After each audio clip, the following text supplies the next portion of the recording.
12th International Physics Olympiad year 1981 IPHO.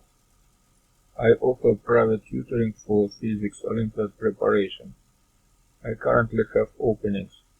Message me if interested. My email is fred1996@hotmail.com, or you can use Skype name Eduard F 1996. Problem number 1. A static container of mass big M and cylindrical shape is placed in vacuum. One of its ends is closed. A fixed piston of mass small m and negligible width separates the volume of the container into two equal parts. The closed part contains n moles of monatomic perfect gas with a molar mass m0 and temperature T.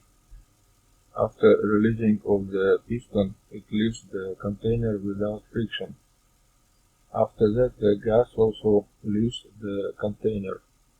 What is the final velocity of the container? The gas constant is R. The momentum of the gas up to the leading of the piston can be neglected. There is no heat exchange between the gas container and the piston. The change of the temperature of the gas when it leaves the container can be neglected. Do not account for the gravitation of the Earth. Solution for problem number 1. Up to the moment when the piston leaves the container, the system can be considered as a closed one. It follows from the laws of the conservation of the momentum and energy that we have these two equations, where V1 is the velocity of the container when the piston leaves it, and U velocity of the piston in the same moment.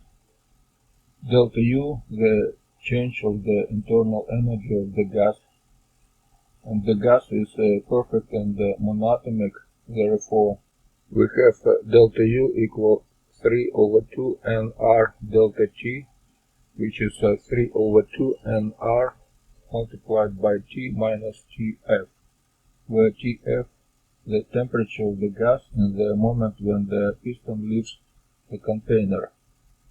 This temperature can be determined by the law of the adiabatic process. It means that PV power gamma is constant. Using the perfect gas equation, PV equal nRT, one obtains PV equal nRT, and from here we have TV power gamma minus 1 equal constant. It means that TV power gamma minus 1 equal TF power gamma minus 1. So here we use a relation that V final, Vf equal 2V initial, and the fact that the adiabatic coefficient for one atomic gas is equal 5/3. The result for final temperature is next one. T final equal T multiplied by 2 power negative 2/3. Solving the equation 1 and 2, we have U equal this expression, and now we can put this U to the second equation and find total dependency. Here we have equation to find what is V1. That will be expression number 5.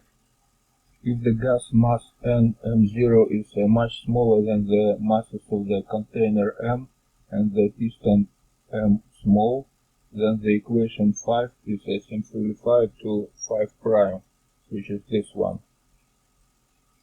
Now let's rewrite this equation 5 and 5 prime. We will use them later.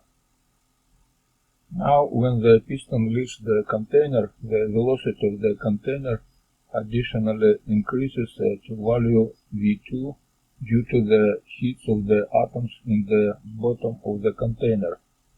Each atom gives the container momentum P equal 2ma multiplied by Vx average, where ma is the mass of the atom and the Vx average can be obtained by the average quadratic velocity of the atom.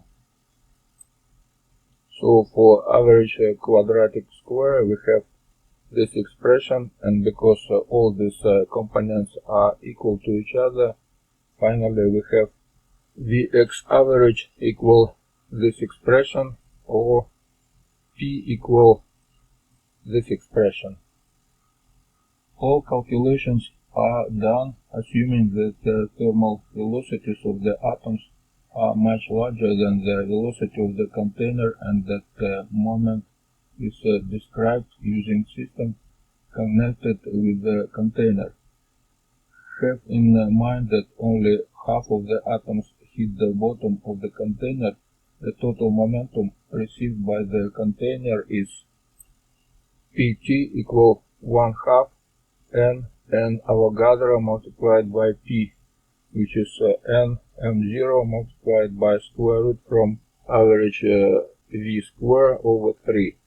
And the additional increase of the velocity of the container is V2 equal Pt over total mass, which is n multiplied by m0 over m multiplied by square root from V average square over 3. So now we can use the formula for the average quadratic velocity. That will be square root from 3RT over m0. As well, equation 4 for the temperature Tf. So here we can use final temperature Tf, and the final result for V2 will be this one. Expression number 8. Therefore, the final velocity of the container is V1 plus V2, which equal this expression. Therefore, the final velocity approximately will be last one expression.